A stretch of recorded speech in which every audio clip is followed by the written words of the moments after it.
Good evening, and thank you for joining us. We are the boys from the Baltic Star, and we are currently keeping our heads just a little bit low because there is a cataclysmic thunderstorm overhead where we are.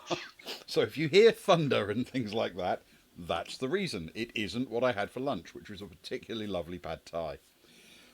Right.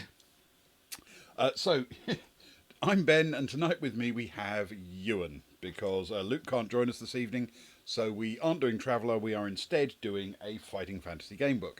Ewan, how are you, sir? I'm very well, thank you, Ben. I'm very well. I'm very excited about our Fighting Fantasy game book. Expertly picked, I would say, by yourself for a Friday the 13th, where a thunderstorm is currently happening Yeah, outside our very windows. it is literally a dark and stormy night on a Friday the 13th, so Exactly. I felt the book kind of It chose should, itself. yeah, for sure, for sure. It should be noted that it is a very civilized thunderstorm. After all, we are in Kent, Yes. and I hear the lightning conducts itself very well. Normally. Oh, that's quite good. I like that. Yes, And right. it wasn't too shoehorned in either. But anyway, So, welcome everybody, and I hope you will enjoy a little bit of the insanity that is classic fighting fantasy gamebook. So, we need to begin, as always, with the creation of our characters, and then, of course, the inevitable hobbling of them to the point where they're useless and make it much harder to win. yeah, So, we start with skill, stamina, and luck. So, skill is 1d6 plus 6. Let's see how that goes. Not great. I have an 8. mine is a 4, so that'll be a 10 total. Okay. Stamina is 2d6 plus 12. Well, that is considerably worse. That'll be a 5 plus 12. I have a 17. 6 plus 12, a total of 18. Things are going well. I am not doing brilliantly here. And luck, 1d6 plus 6. At least. That's a good one. That's a 12. Very nice. Mine is another 4 for a 10. Great. So, with that done, battles looks exactly the way you'd expect. Next is fear.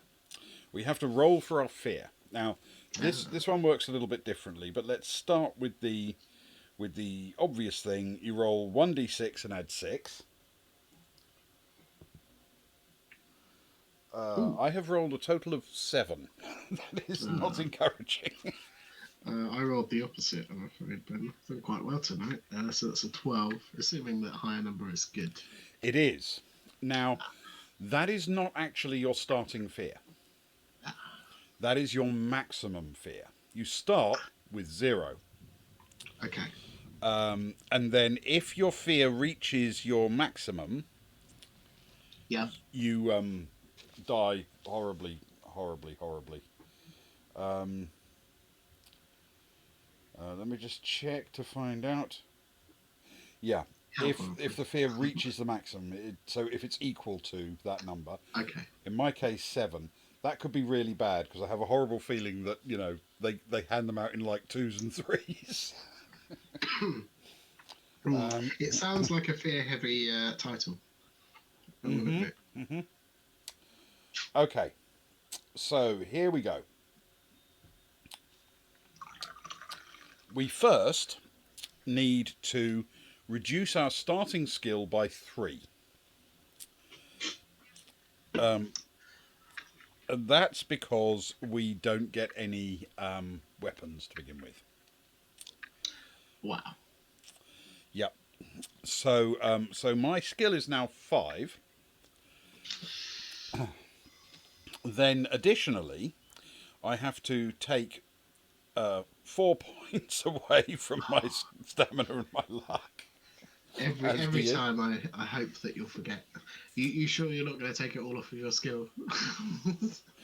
That would be amazing to start with a skill of 1. That would be astonishing. Um, I suppose I'm not allowed to take it off my fear and start at -4. That was a very short episode. Yes. um, okay, hang on a second. Let's I'm see going what to it do the says about same because I'm restoring always them. loath to take it off skill. Your skill, stamina, and luck may change if you find a weapon. Your yada yada yada. Eating or resting, instructed by the text, can restore stamina,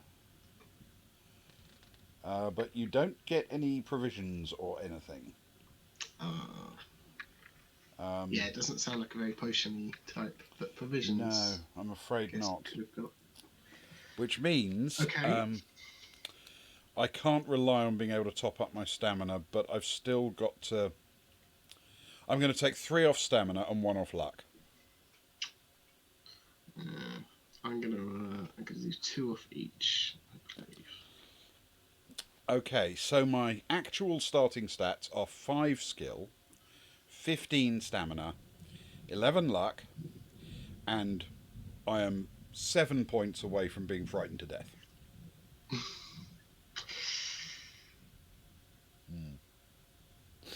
Yep, should end well. Okay, Hmm. right. Indeed. Okie dokie. It should be said I'm reasonably close. So my skill is 7, my stamina is 15, my luck is 8. My fear is 12, which is quite good. However, I feel as though seeing you get frightened to death might push me over the edge at that point. It's possible. We will find out. Okay, so we begin. The rain splatters the windscreen relentlessly. You can see no more than a watery gloom as you strain forwards over the steering wheel to see the road ahead. Although the wipers flap valiantly, they are fighting a losing battle. As the rain drives harder and harder, your foot eases off the accelerator. The headlights struggle to light up the road. Damn. You curse the white-haired old man who sent you along this bumpy track. Probably he meant the second turning on the left, or even a right turning, the old fool. Perhaps this is his idea of a joke. After all, didn't you notice a mischievous glint in his eye, something vaguely sinister? But what sort of nonsense is this? So you've taken a wrong turn and got caught in a downpour in the night. The rain will ease off soon, it can't possibly keep up this deluge for long, and then you'll be able to... Watch out! You spin the wheel frantically. To the left, to avoid the figure who from nowhere shows up in the headlights. The car bumps and jolts as it bounces over the rocky roadside and thumps into a ditch. You collect your thoughts. You are unhurt, but shaken. Then you remember what has happened. The body, you must have hit the figure which appeared. There was no way you could have avoided him. You spring out of the car, praying that he's still alive. Your clothes soak up the rain as you hobble back to the road. In the darkness it is difficult to see anything, but there is no sign of a body. You consider the situation. Are you certain that it was someone and not a trick of the light? Yes. You can remember the arms held up in fright as the car collided, and the look of anguish on his face. His face. There was something familiar about that face, a face you recognised. An old man with white hair. Your heart leaps. No, impossible. With a shiver of fear, you race back to your car, jump inside, force the key into the ignition and twist it violently. The starter coughs and splutters and dies. You hit the key again, but this time a single shudder is all the engine can manage. You grasp the wheel with your hands and shake it desperately as if to force some life into the car. But the battery is dead. Your car is certainly not budging from the ditch tonight. Your situation is hopeless, but now the plight of your car is paramount. Where can you get help? You passed a garage at Mingleford, but that was some 20 miles away. As if in answer, a light appears in the distance. Someone has switched on a bedroom light. What a stroke of luck. It was at least 15 miles back that you passed the last house, and you happen to have broken down just a short distance from someone's home. You button up your coat and open the door. From outside the car you can see the building more clearly. Just ahead on the left a drive winds up to a large house. It's a good 5 minutes walk away, and by the time you reach it you'll be drenched. But how else can you call the garage? You can't afford to miss tomorrow's appointment. No, go you must. Anyway, you'll probably be able to dry off inside after phoning the garage. You slam the door, turn up your collar and set off for the house. A flash of lightning lights up clearly for you, but in your preoccupation with the rain, the warning from above is wasted on you. The house is old, very old, and in a shocking state of repair. The light in the window is flickering, most likely an oil lamp, certainly not electric. And you don't notice a fact that might have turned you back anyway. There is no telephone line going to the house. As you climb the steps to the front door, little do you realise what fate has in store for you. Tonight is going to be a night to remember. Aha.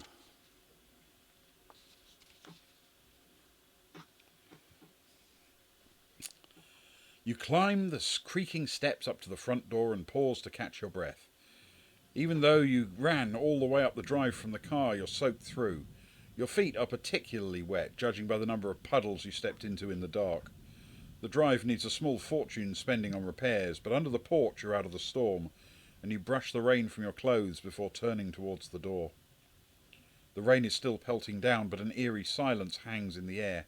No lights are on downstairs. You step back off the porch to check the upstairs window which attracted your attention earlier. Nothing. No lights. The whole place seems to be deserted. But then you remember the time, 5 minutes to midnight. Everyone in the house has probably gone to bed. An owl hoots in the distance, and a shiver runs down your spine. The situation is a little scary. Here you are in the middle of nowhere at some strange, run-down old house, about to wake up whoever lives inside at midnight. They certainly won't be too pleased, but you have no choice if you're going to make your appointment tomorrow. You must reach a telephone to call for help. You step up to the front door. From the left-hand side of the house, a dull glow catches your attention. A light has been turned on.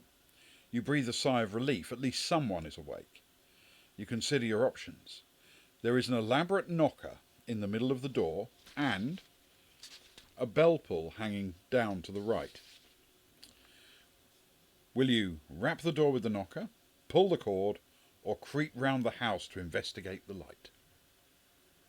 This is our first choice.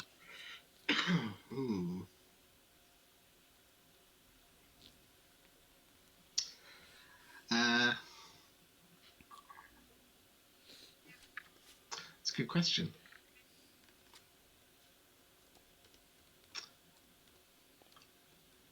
My instinct says knock or bell, but I wouldn't object to investigating a light if you're so interested. Yeah, I think more information can only help, right? Yeah. That works. Okay, let's try it then. We will investigate the light. Turn to 289. Very nice. Though for the sake of mapping, I will hold off until we get inside the house, because I seem to remember this one being slightly easier on the abstract. I have a vague feeling it's kind of a grid system or something inside, isn't it? Yeah. From my memory. Okay. You walk from the porch around the side of the house. A light is indeed on, and it's shining through a window at the back of the building. You wish to go round to see if you can see anything at this window, or walk up to one of the other windows along the side wall to see whether you can enter the house without anyone noticing. I mean,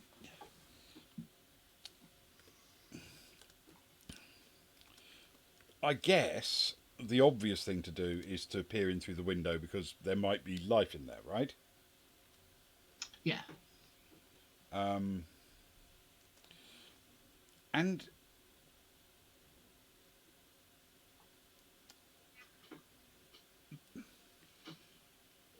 assuming that this house works using normal physics, if there's a light inside and it's pitch dark out, we're basically invisible outside.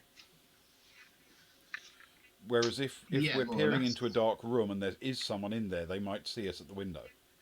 Hmm. That's true. That's true. I like it. So if you're happy with that, let's try the lit window. I am happy with regular physics, yes. Okay, we will try for regular physics. We will try and see something at the window that's 3, 4, 5. That feels like a good number, doesn't it?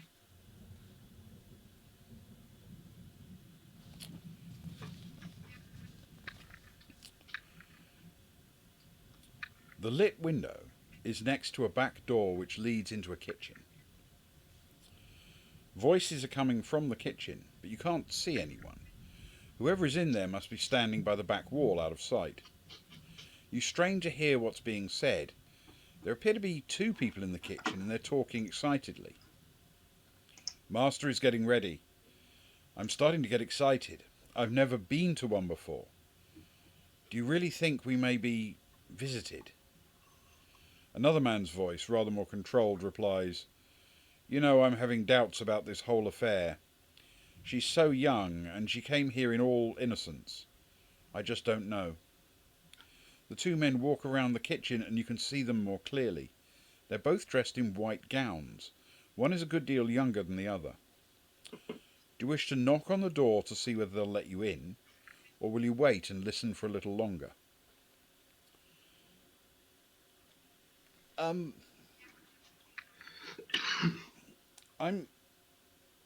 slightly I'm a little bit nervous and knocking on the door. Let's put it that way, because these guys seem to be busy with stuff. Hmm. I'd be happier listening a bit longer if you're okay with that. I'm okay with that. It's a rather odd conversation.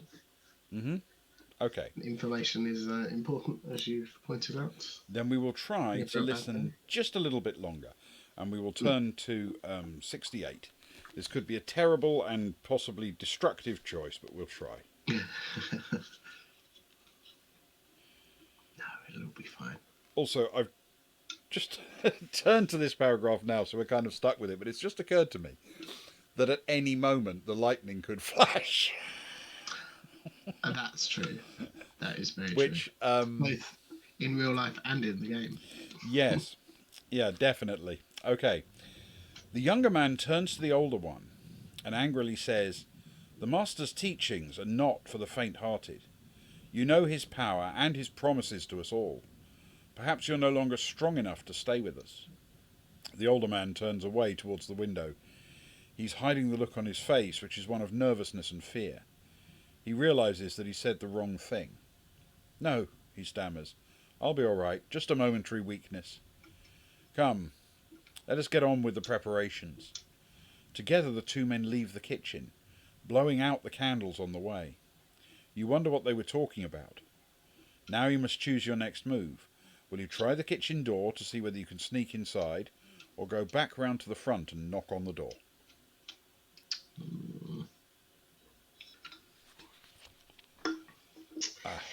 Yes, Sparrow, Wow. listening at a door is definitely a door. And listening at a window is definitely a door. That's true. And going to a door is definitely a door. Oh, that's true. Sneaking in a door is definitely a door. Knocking on a door is definitely a door. Clearly There's a door. lot of doors. But now we've got 2 doors. It's either kitchen door or front door. Mm. Well, the difference between them basically is the kitchen door we get to try to see if it's unlocked. The front door we get to go and knock on. Yeah, which kind of makes me feel as if we can't get in the kitchen door, we'll always have the other option. And given the unusualness of the conversation that we just overheard, I'm more inclined to feel as though that's not a ridiculous thing to do at this point. To just try and open the kitchen door quietly and Just sneak try and inside. sneak into someone's house. But I'm not saying that's the best option. just that it's not outside of the realms of something that would be believable. I mean, that we do have the benefit of a nice picture on the front of the book, which implies very strongly that the thing they're preparing for is not a Tupperware party. Ah, well, presumably if there's no mobile telephones and all the phone lines are above the ground, then Tupperware is relatively new, if around. I might be way off. So maybe it is time to go into, stealth mode and try and sneak around rather than get immediately identified as being the outsider. Hmm. Yeah, I'm with you. Let's try the kitchen door and see what happens. Because normally we try to play these things very straight, and this feels like a swerve. Yeah, and normally we die very quickly, so Yeah, perhaps a swerve is what's perhaps a required. swerve is what's required. Yeah. Okay, we will go to 306 and try As the long as it's kitchen door. a door-based swerve, obviously. Sorry. Well, it has to be a door Hmm. of some sort. Thanks for. I'm glad that sounds right. I'm not sure which one, but The door is firmly thanks. locked. You will not enter the house this way. If you wish, you can knock at the door to try to attract the attention of the two men who are talking. If you decide to do this, you must test your luck. If you're lucky, they'll hear you and come to investigate. If you're unlucky, they're out of earshot, and you will not get through this way. If you decide against knocking at the door, or you've been unlucky, you have to go back to the front door and either knock or pull the bell pull. Uh, I'd completely forgotten about the fact that we have both a knocker and a bell pull. yes. So we effectively have three choices. We can test our luck, which will obviously cost one of us a luck point, win or lose, Hmm. That's true. or go back to the front door, and then we have two choices: a knocker or a pull.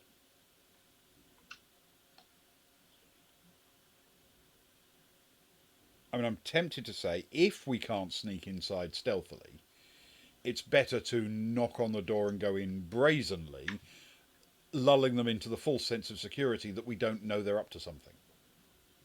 Yeah, that's true. That's true. It feels weird to have walked past the front door to knock on the back, on the side Yeah. kitchen door back. Yeah.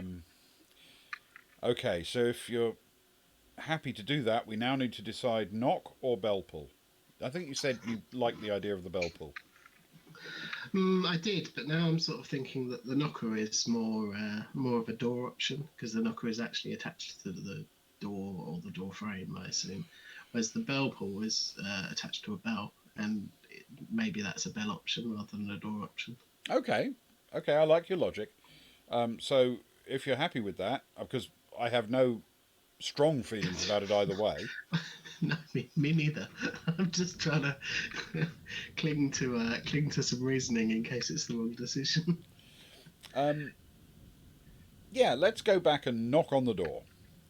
Wonderful. Yeah, that's going to work brilliantly. So we will turn to 357.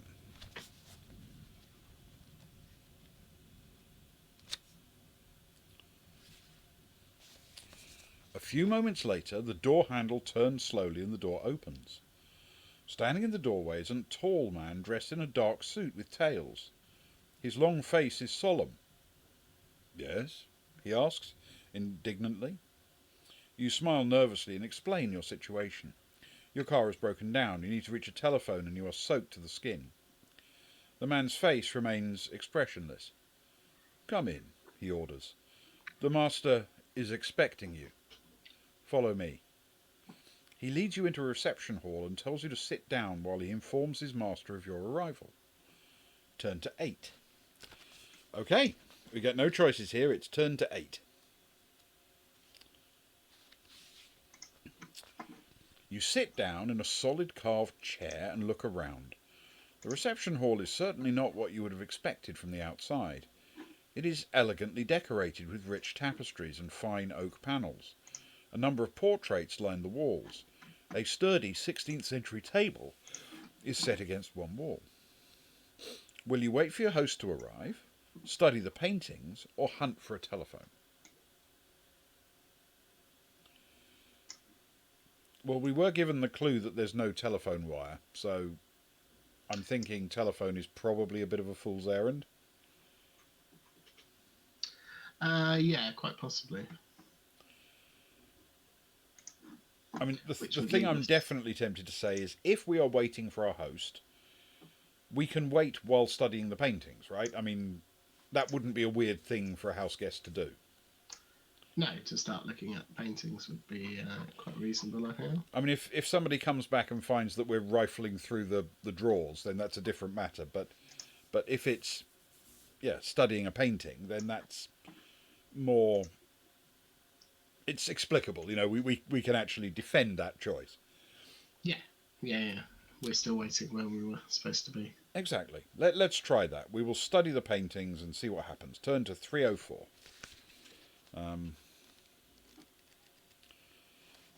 The paintings are so terrifying it cost you 7 fear points. I know. Wow, that would be quite a tale of events. 3 portraits are particularly interesting. Will you look at a beautiful young woman wearing a tiara, a middle-aged portly gentleman wearing half-moon glasses, or an elderly woman with grey hair and a cold expression?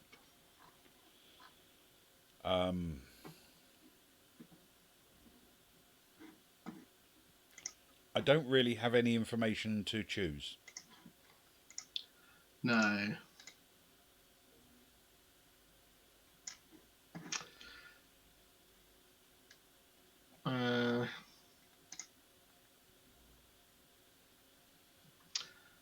All I would go off of, I suppose, is that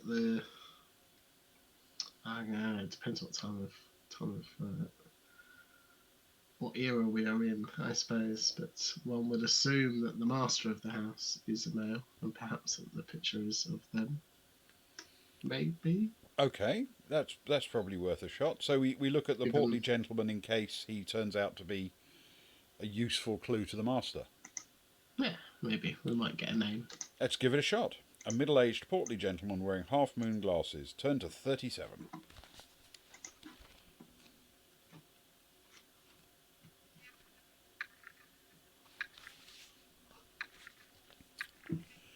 You study the portrait of the Duke of Brewster, 1763 to 1828. A rather elegant sort of chap, you think, as you stare at him. But suddenly you jump back. You could swear you saw his eyes move. A moment later, your suspicions are confirmed. His eyes are definitely moving, directing your attention towards one of the doors in the hall. What is happening?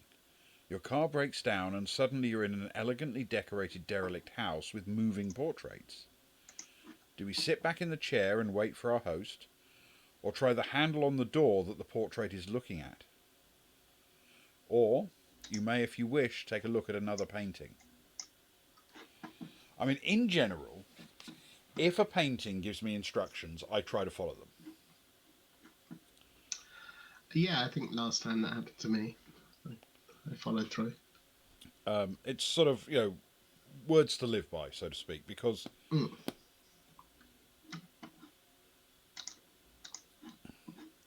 it seems that paintings don't often give me instructions, and so if they go out of their way to do so, they're probably important. So it might be worth trying the door. I mean, maybe he's giving us actual advice. Yeah, I agree. That works well. On the other hand, we're now opening doors, and if we get caught doing that, it might be very suspicious. But I'm That's quite true. suspicious of these people as well, so. And a door is a door. And a door is a door, and it's not at all clear that the other 2 portraits are doors. No. So you happy to try the door? Yeah, I think that means, on all accounts, that we Okay. we go with the door. We go with the door. The portrait is looking at a door. We turn to 391.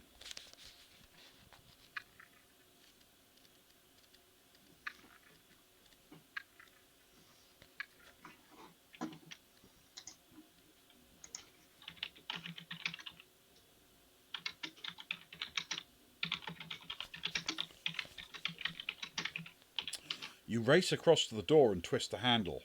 Yeah! You stifle a scream and release the handle immediately as an electric shock runs up your arm. Lose 2 stamina points. That's not good. I don't have many of those. No. I don't really have many of anything except luck. And this was not lucky.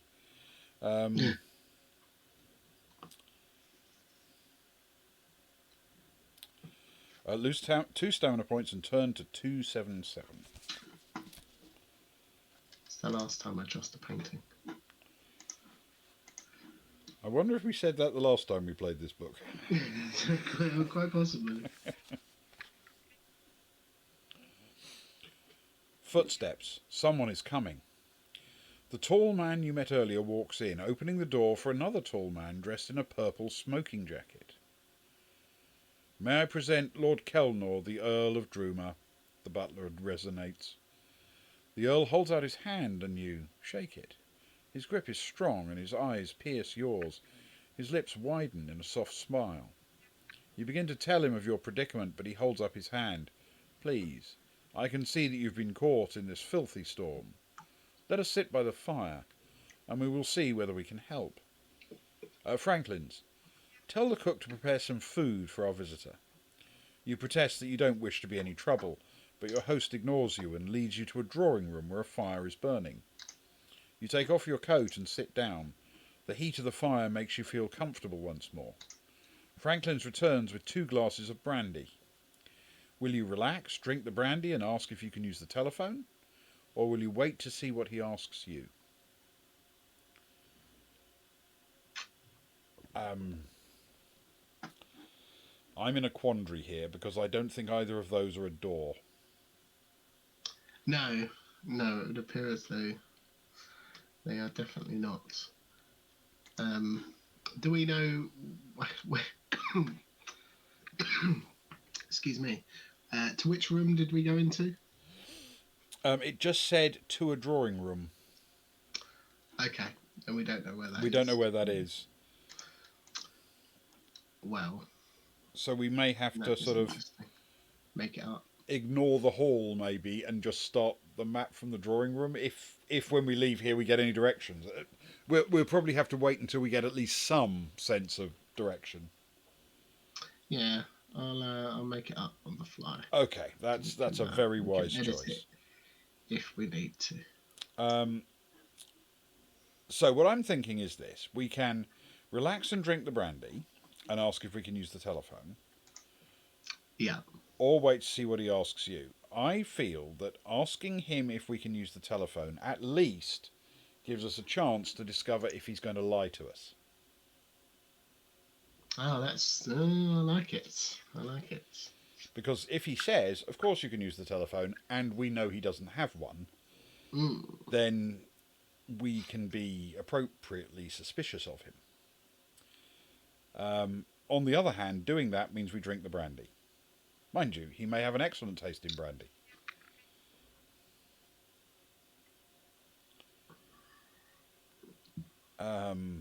It would be nice if we could drink the brandy after we found out whether he was willing to lie to us or not.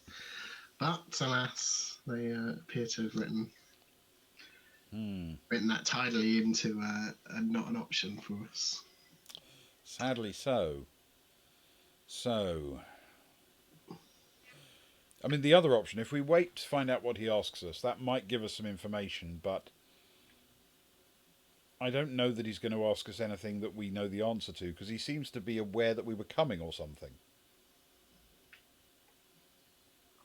Yeah, that's true. So why would he have any questions for us? I don't know. I'm genuinely torn. I'm going to suggest we relax and drink the brandy because we've taken a couple of points of stamina. And it might say the brandy's delicious and restores your stamina. Yep, that's true. Gives us a new vigour. Yeah, let's do it. Let's do it. Let's go and drink. So Sparrows is drinking. Yeah, we will. I agree with Sparrow. Generally speaking, if people say fancy a drink, my answer is always the same. So yes, we will Relax, drink the brandy, and ask if we can use the telephone. Turn to 394.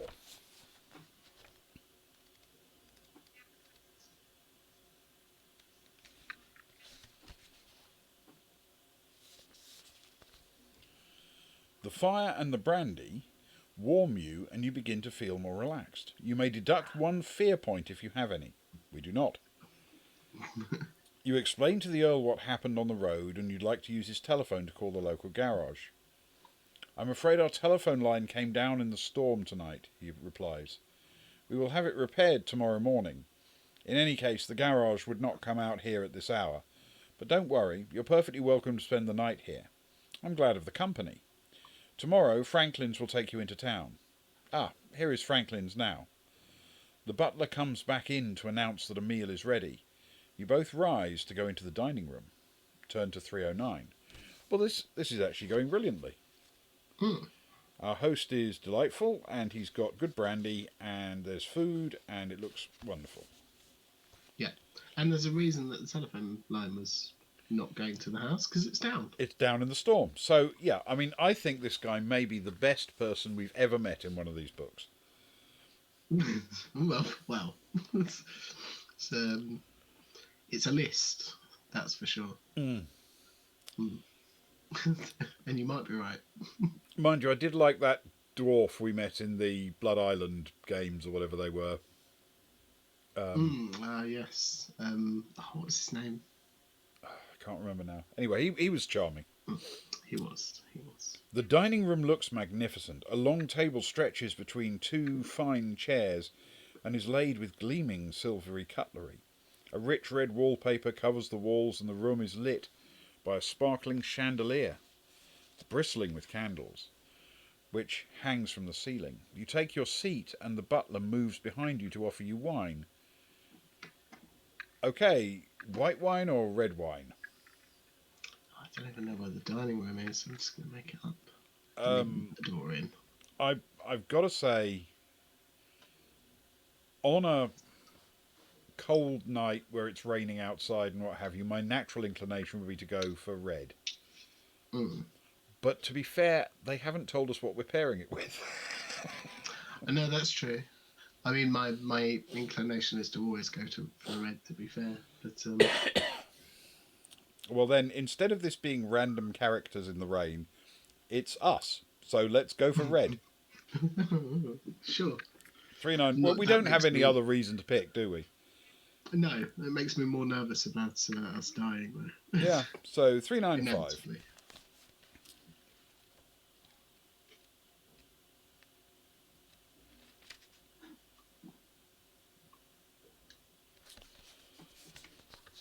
The wine is impeccable, a fine vintage. Soup follows, and then you may choose either lamb or duck for your main course. Or you can tell your host that you've already eaten and you're not hungry. Well, I mean, lamb, I love lamb and duck. I don't even know how to pick.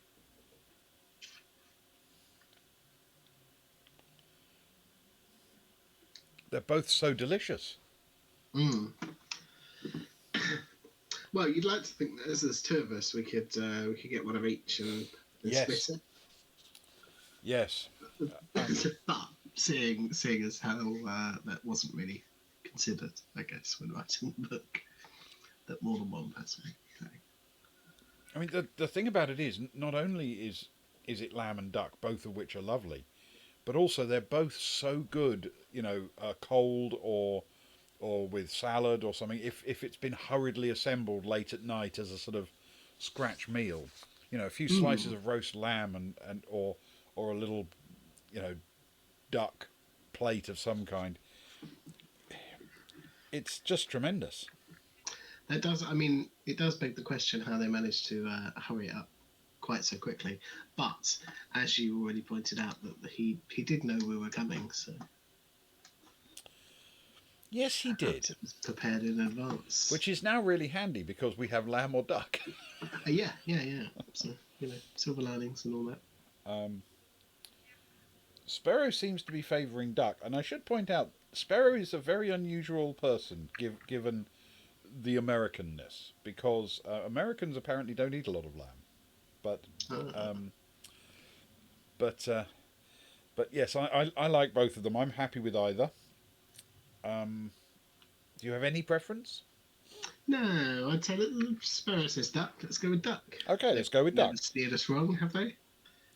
Which one's Not a in my door? recollection. We will choose duck 115.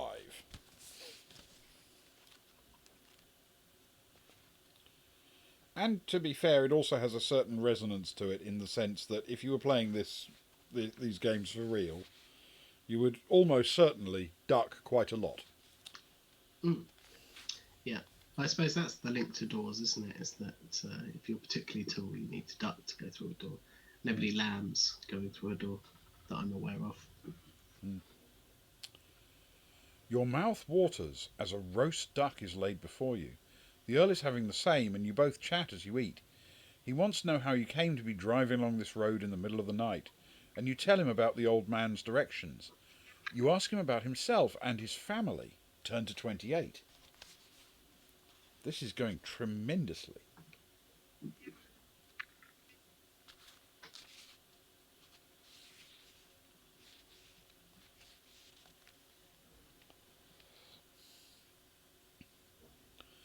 The Earl of Druma is the last survivor of his family. His estate stretches for miles around the house. At one time, the estate was prosperous, with many tenant farmers cultivating his land and providing a healthy income for his family. But things started to change. His sister died at the age of 32 under mysterious circumstances. She was found dead in a clearing in the woods with strange marks on her neck. News travelled fast, and the ignorant peasants started muttering about witchcraft and black magic. In their eyes, the house was cursed. Pure superstitious nonsense, of course, but gradually the farmers moved to new pastures, literally, avoiding the estate.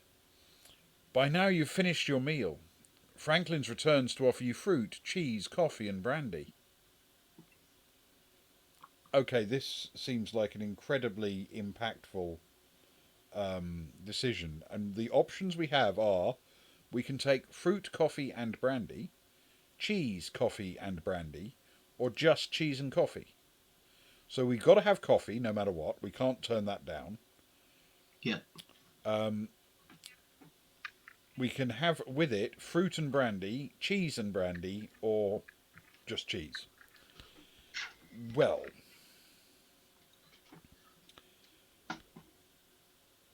if it were me,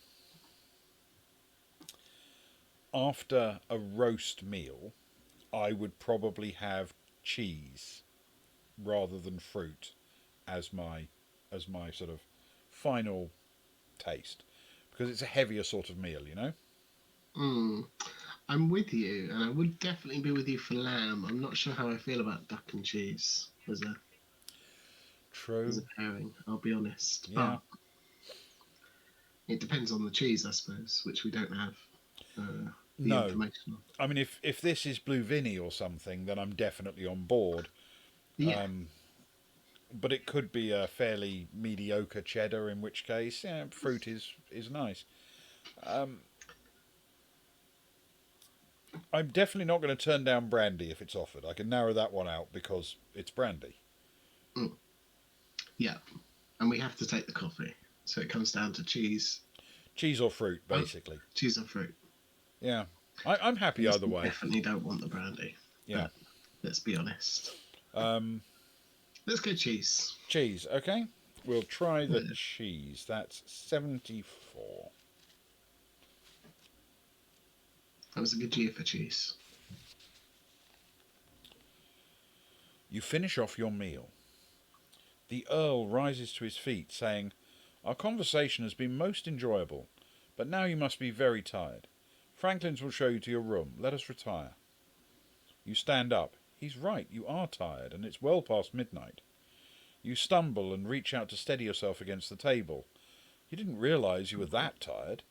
Or have you had a little too much to drink? No. Your head is spinning, and the voice of your host becomes part of a background noise which is getting louder and louder in your ears. Eventually, you collapse to the ground and lose consciousness. turn to 173.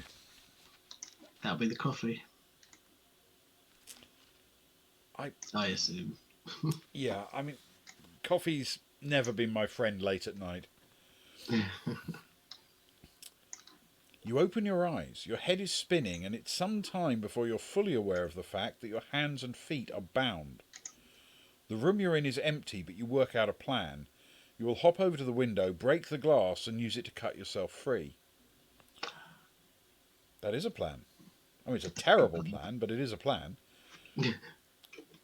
Pulling yourself to your feet is awkward, but you manage it, and with a mixture of hops and shuffles, you arrive at the window.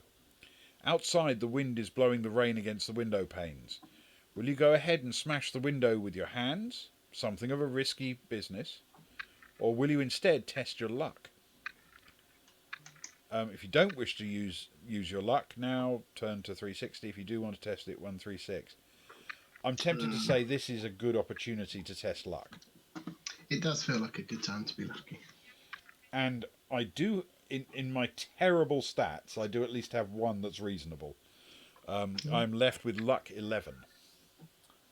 That is So good. I'm going to suggest that it's worth burning through some of my luck as we need to. And hopefully this won't. I mean, if I roll a 12, this is going to go badly. Yeah. But we'll give it a shot. But it's all we can do. Let's try not to. It's actually an 8. So that costs me a nice. luck point. Fair enough. Yep. But we are lucky.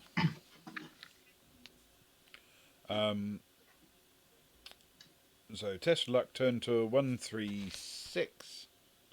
I slightly jumped the gun there. It says if you want to test your luck, turn to 136. Oh, then it says were you lucky or unlucky. Lucky.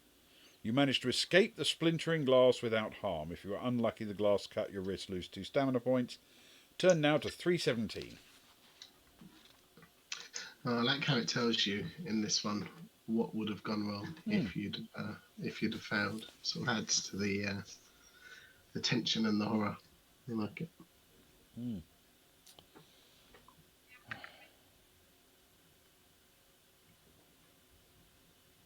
Country buffet tonight. Every variety of cabbage they had cooked, and also beans. Do they have bubble and squeak in America? I think Americans would like bubble and squeak. I think Sparrow would like bubble and squeak. Bubble and squeak is nice. Yeah. You cut yourself free and massage your wrist to get the circulation moving again. Then you walk over to the door to try it. It's not locked. You try the handle, open it a little and look outside. Your room is on a first floor landing. Great. Facing the door is a balustrade, and looking over the banisters, you can see the entrance hall below. To your left, there are 2 doors in the corner of the landing which runs along to the right.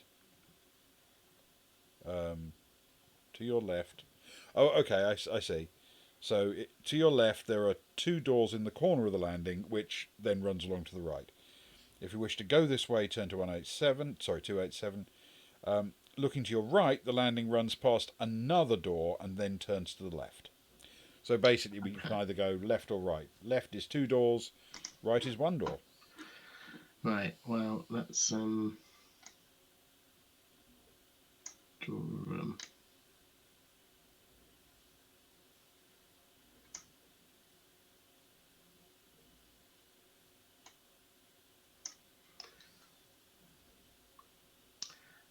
I haven't done this the best way around, but we'll stick with it.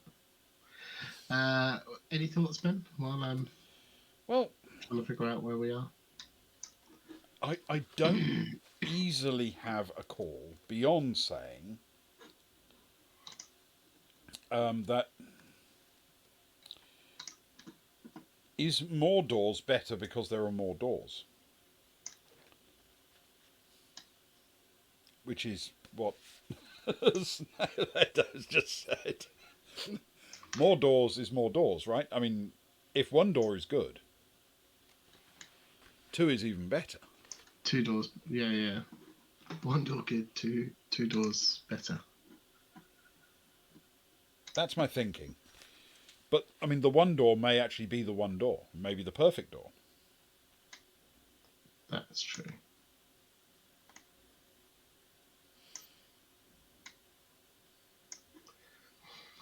Let's go two doors. Two Two doors? doors. Okay, Yeah, we will turn left and try the two-door route 287. Because, I mean, the only problem is whenever we make decisions that kind of way, I often think that we must have done that last time and we didn't win last time. Yeah, that's true. That's true. It's hard to keep track of all the poor decisions we've made and There are avoid so them, many. to be honest. There are. You walk up to the two doors in the corner of the balcony. The one on your left is named Balthus, and the one in front of you has no name. Do we want to enter the Balthus room, or go through the other door, or ignore them completely and continue round the landing? Well, a door is a door, and we always open doors, don't we? That's true. And if the one on the left is the Balthus door, then that's the first door we came to. Yep. That's So we'd also have to true. go past that one in order to go to the next one. Yep. Is it Bal? Yes, Balthus. Cool. Thank you. Yeah, so let's start with the first door. Is that what you're suggesting? I'm suggesting we do them in order as we go, yes. Yeah. The Balthus room, turn to 299. Now, I mean, if I was actually talking common sense, I'd say let's walk around the landing, go down the stairs, wherever they are, walk to the front door, open it by Yeah. any means necessary, begin to run, and don't stop running until we get to, I don't know, Manchester. But the issue is, it's a door. Well, We have to that open and a the door. issue of stopping in Manchester, which feels like a bad decision. Yes, true. Yeah. Because let's face it, we got into this trouble because of lousy weather, and my preferred solution to finding good weather is to go to Manchester. Mm. How about the Isles of Scilly? There you go, they've got good weather. That works. That works for me. Yeah. We'll take a nice little vacation. Yeah. So we'll go for the Balthus room, which is 299, and if this is instant death, then it's instant death. But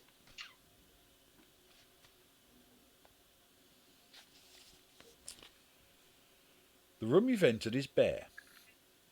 Pinstriped wallpaper covers the wall. A hearth is set in the centre of one wall, and on the mantelpiece there is a small wooden box. Curtains are pulled together along another wall, but they hang awkwardly, bulging in unnatural places.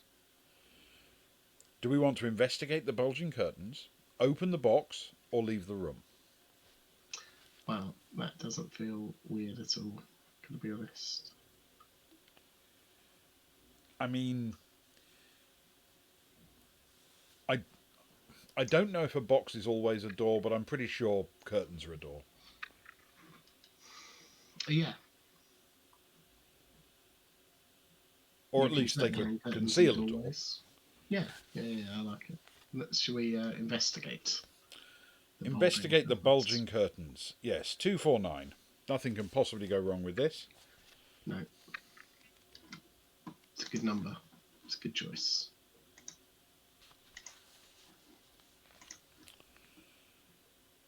Slowly and quietly you walk up to the curtain.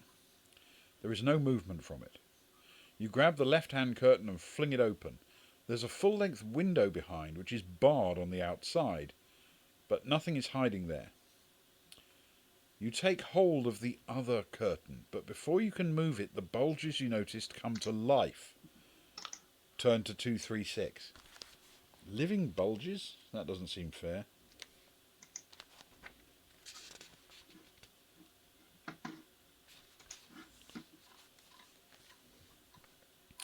From behind the curtain, a heavy blow hits you in the chest and knocks you backwards on the floor. Lose 2 stamina points and add 2 fear points. Oh. God. Let's not investigate curtains anymore. Curtains are not doors. No. For future reference, curtains, not doors. We'll add this to the list. You pick yourself up quickly and the curtain slides to the side. A human figure steps out. Its skin is a dirty green colour. Oh, I thought you were going to say steps out to its skin then. Yeah. What? What's happening? That would be very creepy. Its wide eyes stare at you, yet through you. Its jaw gapes open to reveal a mouth half full of rotten teeth. It wears ragged clothes, and it is advancing towards you. Resolve your fight with this zombie. Okay, the zombie has skill 7, stamina 6. Now that, in theory, shouldn't be that hard to beat, except I'm currently on skill 5. Yes, because we lost 3, which is not great. Yeah. Yes. Okay. I will roll an attack against the zombie. Okay. That's a 5 plus 5 for a mighty 10. Mine is a 3 plus 7 for an equally mighty 10. Okay. And the zombie has rolled an 11. Plus its 7 is 18. Very nice. Do you usually prefer odds rather than evens, don't you? I do. If that's all right, Ben. I don't mind changing it up. It's fine. That's a 4, so it comes off my stamina. That's 9. Okay. Next round.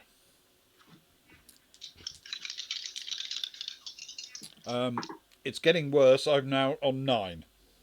Oh, mine is a 5 for 12, please. And the zombie has rolled an 8 for a total of 15. And I've rolled a 4 again, so it's off me again. I'm down to 7 stamina. I feel as though that -3 is really hurting right now. Yeah, it really is. For not having a weapon. Okay.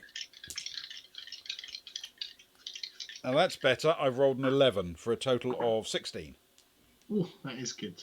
Mine is a 9. It's also better for a total of 16. And the zombie has rolled a 10 for a total of 17. It's amazing. And it's a 4 again. It's off me again. Wow. This is about to become a solo adventure, which, to be fair, is what it was written as. No, well, yes, that is true. Okay. I have rolled a 6 for a total of 11. Mine is a 9 for a 16 again, please. Good. Okay, the zombie has rolled an 11 for a total of 18. Yeah. I haven't rolled a 4, I've rolled a 2. So Oh, no. I'm down to 3 stamina. Oh, Ben, that's not good. That's really bad. And it's not like we have potions or anything. No. No. Okay, I've done a bit better there. That's a total of 14. Mine is an 8 for a 15. Okay. Slightly worse. But The zombie has rolled a 10 for a total of 17. Aha, but this time it comes off your stamina. It's a 3. Okay. That seems more than fair, to be honest, at this stage. And I have rolled a 5 for a total of 10. Mine's a 14 total, please, Ben, with a Okay. 7 on the dice. And the zombie has rolled an 8 for a total of 15. God. And it's a 1. That comes off your stamina. This zombie is basically unkillable. We haven't landed a hit on it yet. No, we haven't. It's, he's been doing rather well. I've rolled a 7 for a total of 12. Mine is an 11 for an 18. Ooh, 18 is good. Which feels okay. The zombie has rolled a 10 for a total of 17. Right. So the zombie takes 2 stamina hit. Nice. It's down to 4. Unfortunately, it has rolled a 2. So I'm down to 1. Oh, no.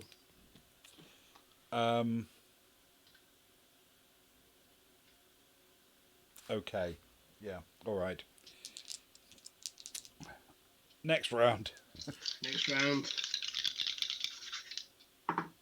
I've rolled an 8, so a total of 13. Mine is a 9 for 16, please. And the zombie has rolled an 8 for a total of 15. So it takes another 2. Okay. Okay. That's okay. And sadly, it's rolled a 2. So from this point on, you are on your own. Oh, Ben.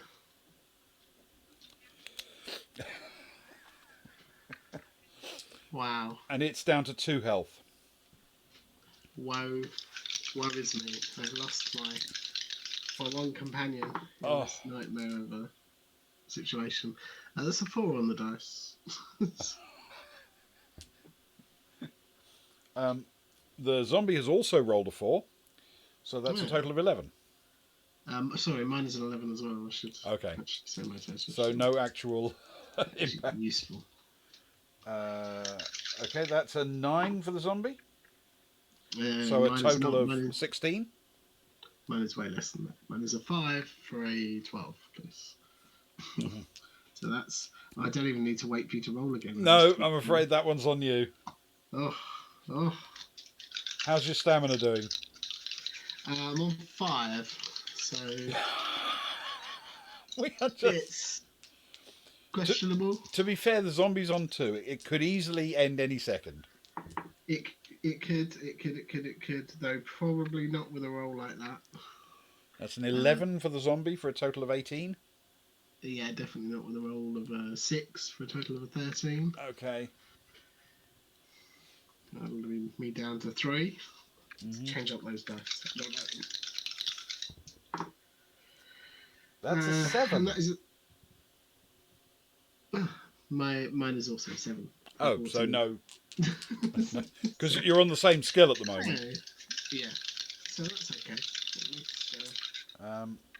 And that's a 9. Happened. Oh, that's 2 off me. That's a 4 on my dice. Okay. Next one it is. Whoever wins, wins. Yeah. Yeah. That's a 7. Total of 14. Mine is a 9.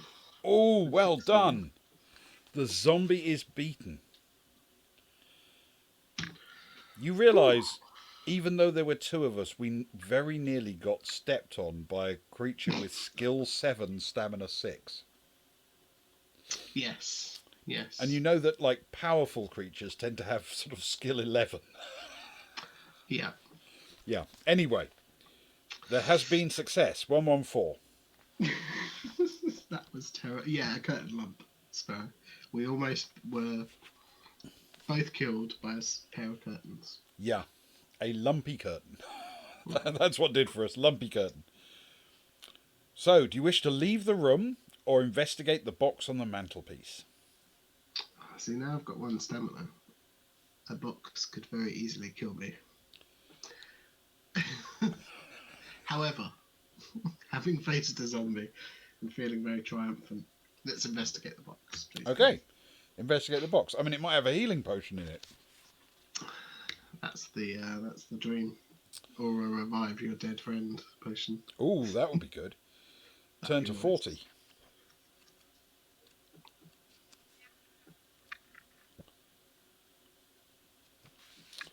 Okay. The box rattles when you touch it. There is something solid inside. You undo the catch and open the lid, and inside you find a small key. You try the key in the door and it fits. The key turns and unlocks the door, allowing you to leave the room. Oh, so apparently the door was locked. We didn't know that. We didn't try to leave. Oh, that's good. Who locked the door behind us? I don't know. You find you're in the corner of the landing, and there is an unmarked door to your left. Would you like to go through it, or straight ahead you can see the main staircase heading downwards? And you can go that way. Oh, at this point, feels like the staircase might be a good idea. Okay. But a door is a door. A door is a door, yes. but I'm on 1 health. So let's try the door. Try the door. We've got to stick to our, we've got to be true to our mantras and If you wish to go through it, rules. turn to 86. We've always done every door, and frankly, that may explain our terrible success rate. Maybe. The door opens into a narrow passageway which ends at a window. There's a door halfway along the left-hand side, and a sign on the door identifies it as the Diabolus Room. Would you like to try this door, or investigate the window? Or, if you're not keen to do either, and would like to go back through the door and continue along the landing, 193. So you've got three choices: the Diabolus Room on the left, the window at the end of the corridor, or head back onto the landing. I'm going to say let's investigate the window. Window, okay. Investigate the window instead, turn to 110. How do you spell Diabolus? Diabolus. Diabolus, yes. 110. 110 for the window.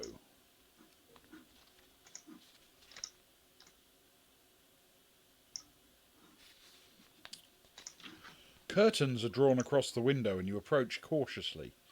You gingerly pat the folds of the curtain and are relieved to find nothing there. Yeah, yeah, currently we're not getting lucky with curtains. Although they seem to be safe, you're still on your guard as you draw them apart. As you do so, a thunderclap booms outside and makes you jump. But you're safe. A perfectly ordinary window is uncovered. However, the heavy iron bars on the outside are a little worrying. Through the window you can see nothing but the rain running down the pane of glass, but curiously, the rain is avoiding one area. Could it be that the wind is blowing the rain away from this corner? You bend down to take a closer look.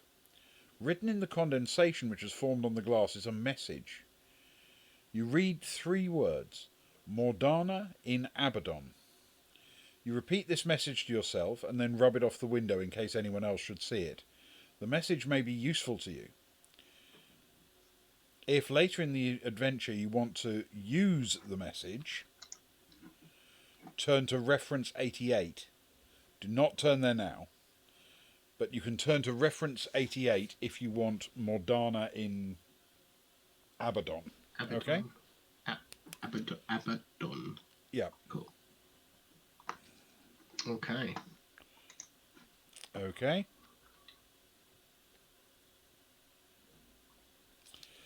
Okay.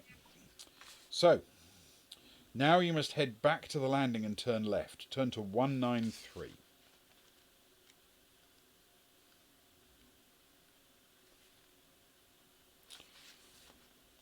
A short distance further on, you come to the top of the main staircase, which heads downwards. Immediately opposite the staircase is an unmarked door. Do you want to go downstairs, or try the unmarked door, or continue around the landing? Wait, so I didn't get to go in the Diabolus room? Apparently not.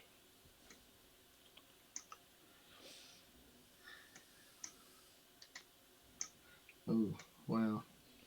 Again, it's a very difficult situation. A door is a door, but the stairs to exit are right there. Let's go with the door, shall we? We will stick to our guns, or in this case, our complete absence of any form of weapon. We will try the unmarked door, 377.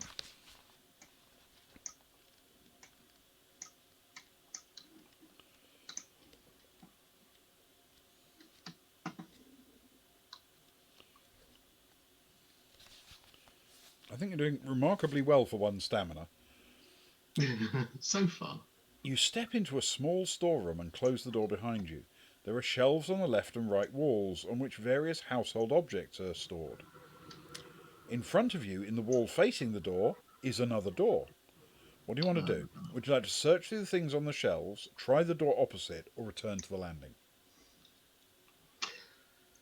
Well, I would like to search through the things on the shelves with a view to go to the door after. Okay. Obviously, because the door is a door. A door is a door. I can't ignore it. But on my way through, Can I have a look through the things on the shelves, please, Certainly mate? can. Will you search through the things on the shelves? Turn to 83. 83 sounds like a good number.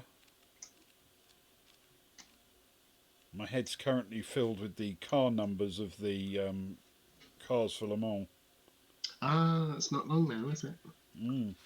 And 83 is the yellow Ferrari in the hypercar. Oh. Various items of crockery, cutlery, and food are kept in the storeroom, including a sharp meat knife, which you might like to hide under your coat to use as a weapon in the future. This sharp knife will allow you to add 3 skill points in a fight. So effectively, it'll restore your skill back to what it should have been. Oh. No, I won't do that. Of course I will. Take the knife. On one shelf, you find several cloves of garlic, which you may also take. And there is an Sure. unlabelled bottle of white liquid on another shelf. Do you not want to drink the unlabelled bottle of white liquid? Or prefer to ignore the liquid and try the door at the back of the storeroom? Or leave back onto the landing? So drink the liquid or ignore the liquid and go to the back, the other door, or just leave. Well, on the one hand, I'm on 1 health, so any liquid could kill me. Potentially, very quickly. On the other hand, I don't feel as though I'm going to be able to make it out with 1 health. So maybe I should drink the liquid and roll the dice and see what happens. In case the liquid is healing or something. Yeah. Let's drink the liquid. Okay, drink the liquid, turn to 362. 362.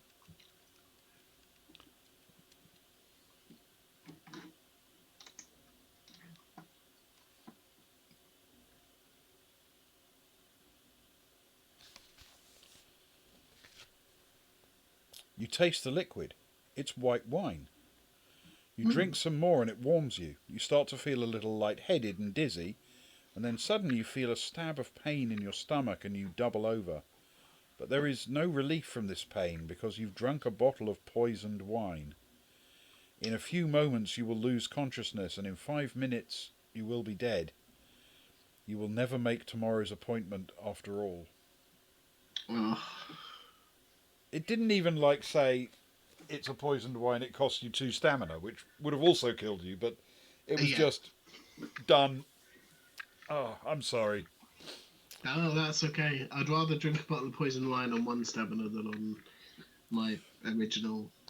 Yes. It was 15. Yes. That would have felt more painful.